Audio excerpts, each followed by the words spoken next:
U.S. has developed an aircraft so advanced that no other nation in the world can ever come close to building something similar. In the history of aviation, the United States has always taken the lead in creating technologically advanced military arsenals, investing billions of dollars in making sure it is ahead of other nations' technology and protecting its citizens.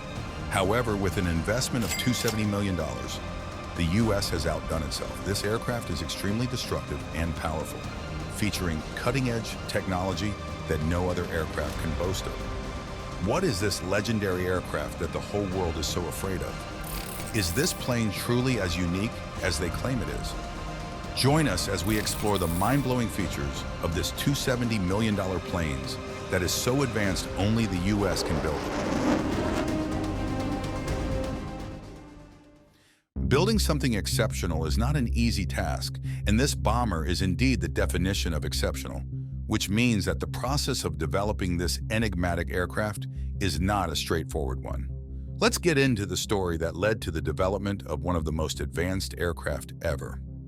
In 1955, the United States Air Force recognized its need for a new bomber that combined two unique bombers: Boeing's B-52 Stratofortress's payload and range with the Convair B-58 Hustler's Mach 2 speed. By December 1957, North American Aviation's B-70 Valkyrie was chosen for the role. This six-engine marvel could cruise at Mach 3 at a height of 70,000 feet, a range that is far beyond the reach of 1950s Soviet interceptors, which were already struggling to catch the high-flying Lockheed U-2. But as the Valkyrie was being developed, the military landscape was shifting and things got a lot more complex. By the late 1950s, threats became more advanced. For instance, surface-to-air missiles became quite a significant threat to high-altitude bombers, a fact highlighted by the downing of Gary Powers' U-2 in 1960. In response to this change, the United States Air Force Strategic Air Command shifted its tactics to low-level penetration. This is simple because when bombers fly closely to the ground, they could use the terrain to hide from radar and avoid being detected. This low-altitude strategy also helped avoid the clutter on radars of the era, making SAMs ineffective and interceptors unable to spot bombers against the ground. This shift proved disastrous for the B-70 Valkyrie, which was designed for high-altitude and high-speed flight. Forced to fly low, its performance became terrible. Aerodynamic drag at low altitudes limited it to subsonic speeds and slashed its range. Consequently, the Valkyrie offered only slightly better subsonic speed than the B-52, but with significantly less range. But it did not get any better because military strategies continued to advance, and there was growing preference for intercontinental ballistic missiles. This improvement in technology eventually led to the B-70 program getting canceled by President John F. Kennedy. Meanwhile, the B-52's adaptability ensured its longevity. Although it was not designed for low-level missions, its vast fuel capacity allowed it to stay airborne at low altitudes for extended periods. Its large airframe was ideal for upgrades, including advanced radar jamming and deception systems. This bomber also proved its worth during the Vietnam War, where it was modified to carry a massive bomb load of about 60,000 pounds. Its smaller bomb bay would have rendered the B-70 much less effective in this role. It is safe to say that the B-52 outlasted its intended successor due to its flexibility, which is its ability to be adjusted to meet the changing demands of aerial warfare. Although the B-52 was a powerhouse, it wasn't perfect for low-level missions. This spurred the creation of a series of aircraft designs known as penetrators, specifically built for long-range, low-altitude flight. The first of these to enter service was the supersonic F-111 fighter bomber, which featured variable sweep wings for tactical flexibility. But the search for a strategic range counterpart continued. In 1961, the United States Air Force initiated the first post-B-70 strategic penetrator study called the Subsonic Low-Altitude Bomber, or SLAB. This design resembled an airliner more than a regular bomber, boasting a large swept wing, T-tail, and high bypass engines. Following SLAB, the extended range strike aircraft emerged, incorporating a variable sweep wing and aiming for a 10,000-pound payload with a range of over 10,000 miles, including nearly 3,000 miles at low altitude. 2 years later, The low-altitude manned penetrator design was proposed, featuring a 20,000-pound bomb load and a slightly shorter range. These efforts reached the highest point of development in the October 1963 Advanced Manned Precision Strike System, prompting studies by Boeing, General Dynamics, and North American. By mid-1964, the project evolved into the Advanced Manned Strategic Aircraft, which added a high-speed, high-altitude capability to its requirements. This project became so thoroughly analyzed that Rockwell engineers jokingly called it America's most studied aircraft. The cancellation of the Valkyrie sparked debates about what requirements were needed in the new strategic bomber and how to execute the plan. The United States Air Force insisted on maintaining bombers within the nuclear triad and emphasized their importance for attacking hardened military targets and providing a safe counterforce option by launching bombers into secure loitering areas. However, the arrival of submarine-launched ballistic missiles and improved intercontinental ballistic missiles like the Minuteman III challenged these arguments. ICBMs offered a more cost-effective solution with higher accuracy and speed, making bombers seem redundant to some. The Secretary of Defense, Robert McNamara, preferred ICBMs over bombers for the Air Force's deterrent force. He felt that a new expensive bomber was unnecessary, especially at that point. In 1964, he limited the AMSA program to studies in component development. Despite continued program studies and avionics contracts awarded in 1964, McNamara's opposition persisted. He favored upgrading the existing B-52 fleet and adding nearly 300 FB-111s for shorter-range missions. Consequently, he vetoed funding for AMSA aircraft development that same year. When President Richard Nixon took office, he reopened the Advanced Manned Strategic Aircraft program, aligning it with his administration's flexible response strategy that required diverse military options short of an all-out nuclear war. Nixon's Secretary of Defense, Melvin Laird, assessed the current bomber fleet, reducing the number of FB-111s due to their limited range, and pushed for the acceleration of the AMSA design studies. By April 1969, the program had evolved into the B-1A, the inaugural entry in the new bomber designation series created in 1962. In November 1969, the Air Force issued a request for proposals to build it, and Boeing, General Dynamics, and North American Rockwell showed their interest. It was a tight competition, and only one company came out on top. North American Rockwell, later known as Rockwell International, won the contract in June 1970. He made a promise to develop an aircraft that would outpace and outclimb anything in the Soviet arsenal. Best believe they held up the end of their bargain and created the best bomber that the world has ever seen, but it wasn't without hurdles. The initial plan included 2 test airframes, 5 flyable aircraft, and 40 engines, though budget cuts in 1971 reduced this to 1 ground and 3 flight test aircraft. Rockwell's design incorporated features from both the F-111 and XB-70, including a crew escape capsule for high-speed ejections and variable sweep wings for enhanced lift and reduced drag during high-speed dashes. The B-1A's wings, when fully extended, improved airfield performance, enabling operations from a wider variety of bases. Penetrating Soviet defenses at supersonic speeds, the B-1A aimed to swiftly cross into less defended areas before slowing down. Its design allowed for long-duration supersonic dashes, facilitated by variable exhaust nozzles and air intake ramps. The initial design aimed for Mach 1.2 at low altitudes, necessitating titanium use in critical areas. This was later revised to Mach 0.85, reducing titanium use and overall cost. The B-1A prototypes featured an escape capsule, later replaced by conventional ejection seats in the 4th prototype. Despite a 1971 mock-up review demanding 297 design changes, the first prototype flew successfully on December 23, 1974.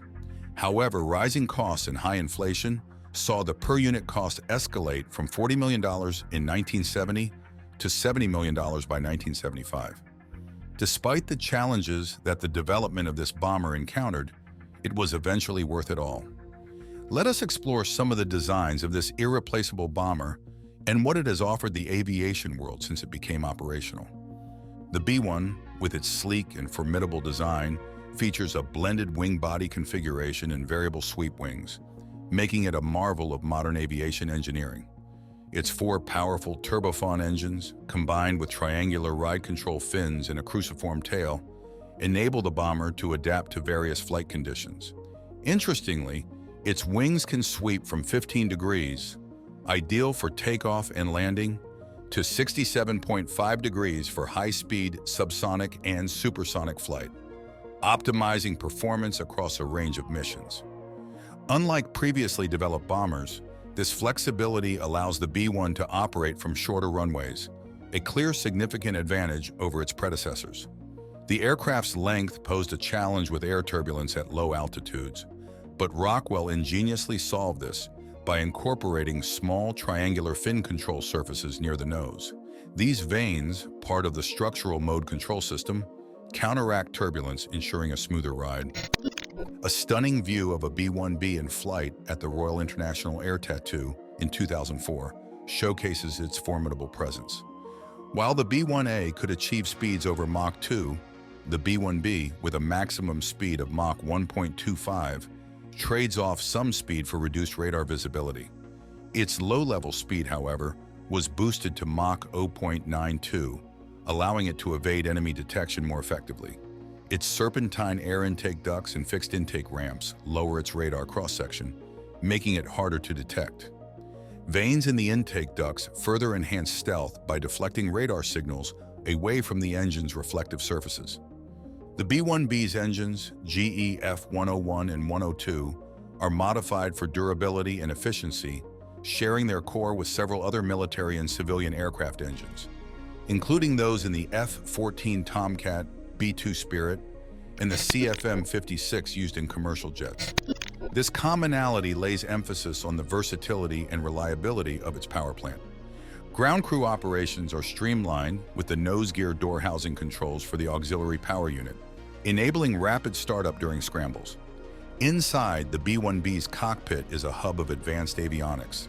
The IBM AP101 main computer, also used in the space shuttle, runs the aircraft's systems with the jovial programming language.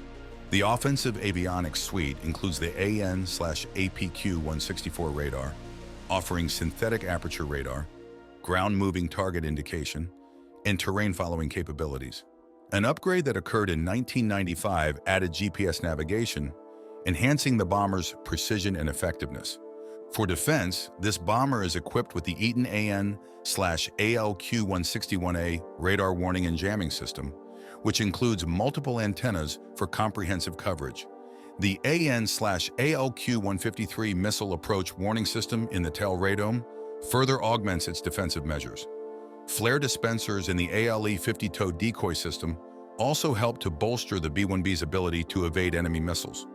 Although not a true stealth aircraft, its design significantly reduces its radar cross-section to about 1/50th of a B-52, comparable to a small fighter jet thanks to its structure, serpentine intake paths, and radar-absorbent materials.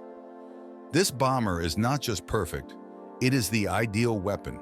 It holds an impressive 61 world records for speed, payload, distance, and time to climb across various weight classes. It is also worthy of note that in November 1993, 3 B-1Bs set a long-distance record, demonstrating their capability to undertake extended missions globally without refueling. This achievement was recognized by the National Aeronautic Association as one of the top 10 most memorable record flights of 1994. Since it was developed, the B-1 bomber has undergone a series of remarkable upgrades under the Conventional Mission Upgrade Program, transforming it into a formidable platform for precision-guided conventional weapons. The initial version, Block A, set the foundation with the capability to deliver non-precision gravity bombs. Block B, fielded in 1995, brought significant improvements with an enhanced synthetic aperture radar and upgraded defensive countermeasure system, boosting its radar capabilities and defensive measures. The Block C further increased the bomber's payload capacity by enabling the delivery of up to 30 cluster bomb units per sortie, thanks to modifications made to 50 bomb racks. This upgrade greatly expanded its mission versatility. Block D introduced a near-precision capability through improved weapons and targeting systems, along with advanced secure communications. This phase also integrated the Joint Direct Attack Munition, AL-50 tow decoy system, and anti-jam radios, enhancing both accuracy and survivability. By September 2006, Block E had upgraded the avionics computers and incorporated new armaments like the Wind-Corrected Munitions Dispenser, AGM-154 Joint Standoff Weapon, and AGM-158 Joint Air-to-Surface Standoff Munition. These additions substantially improved the bomber's capability, enabling long-range precision strikes. Although Block F, which aimed to enhance electronic countermeasures and jamming capabilities, was canceled in December 2002 due to cost overruns and delays, other advancements continued to enhance the B-1's capabilities. In 2007, the Sniper XR targeting pod was integrated into the B-1 fleet, mounted on an external hardpoint near the forward bomb bay. Following accelerated testing, it was fielded in the summer of 2008, significantly improving targeting accuracy with advanced electro-optical/infrared capabilities. The United States Air Force commenced the Integrated Battle Station modification in 2012, combining 3 separate upgrades for greater efficiency: the fully integrated data link, vertical situational display unit, and central integrated test system. The fully integrated data link streamlined electronic data sharing. The vertical situational display unit replaced existing flight instruments with multifunction color displays for better threat evasion and targeting, and the central integrated test system installed a new diagnostic system to monitor over 9,000 parameters. Additional enhancements to this already formidable bomber included the replacement of the gyroscopic inertial navigation system with ring laser gyroscope systems, a GPS antenna, the scalable agile beam radar, Global Strike active electronically scanned array, and a new attitude indicator. These IBS upgrades were eventually completed in 2020. In August 2019, the Air Force unveiled a significant modification to the B-1B to expand its weapon capacity. By increasing space in the intermediate bay and utilizing 6 of the previously unused external hardpoints, the bomber's weapon load was boosted from 24 to 40. This configuration also enabled the carriage of heavier weapons in the 5,000 pounds, which is about 2,300 ranges, such as hypersonic missiles. The AGM-183 ARRW is planned for integration, and in the future, the AWC could be used, potentially allowing the bomber to carry up to 31 hypersonic weapons when combining internal and external carriage. The continuous upgrades have transformed the B-1 from a gravity bomb carrier to a sophisticated multi-role platform capable of delivering a wide array of precision-guided munitions. With advancements in radar, avionics, defensive systems, and weapon payload capacity, the bomber remains a very important asset to the United States Air Force. Despite how formidable the B-1 is, the continuous evolution has made the United States Air Force look into the development of a new bomber that would replace the Lancer. However, this replacement is not set to happen anytime soon. The B-21 is being designed and is set to replace the United States Air Force's 45 B-1 strategic bombers by 2040 and 19 B-2 strategic bombers, which date from the 1990s. The B-21 may also eventually replace the B-52, which originally dated from the 1950s and is slated to remain in service for many decades. The Northrop Grumman B-21 Raider would revolutionize the skies as the latest American strategic bomber, developed for the United States Air Force under the Long Range Strike Bomber program.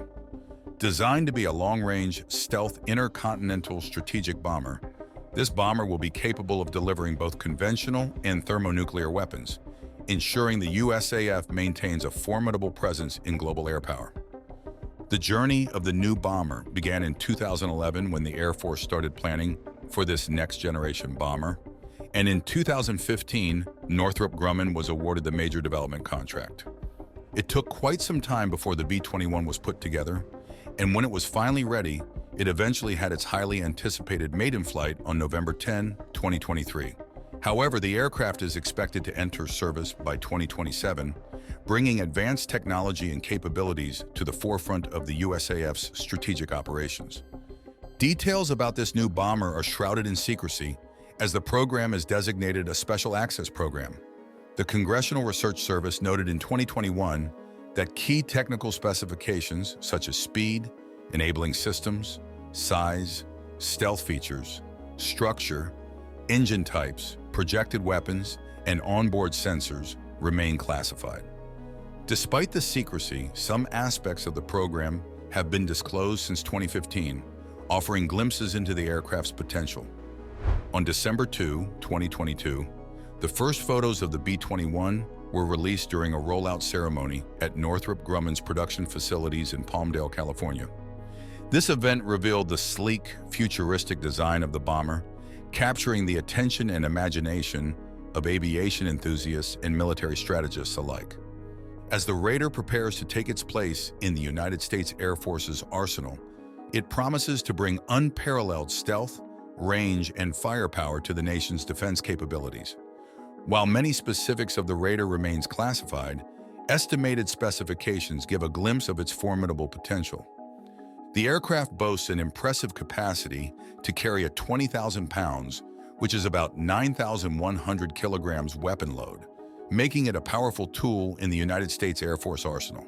With a length of 54 feet and a wingspan of 132 feet, the bomber is designed for optimal stealth and efficiency. Weighing in at 70,000 pounds when empty, the B-21 can reach a maximum takeoff weight of 180 pounds, which enables it to carry a significant payload over long distances. Its performance is equally notable, with a maximum speed exceeding Mach 0.8, ensuring it can swiftly reach its targets while remaining elusive to enemy radar. Thanks for watching. While you are still here, click on the link on your screen to check out another of our videos. See you there.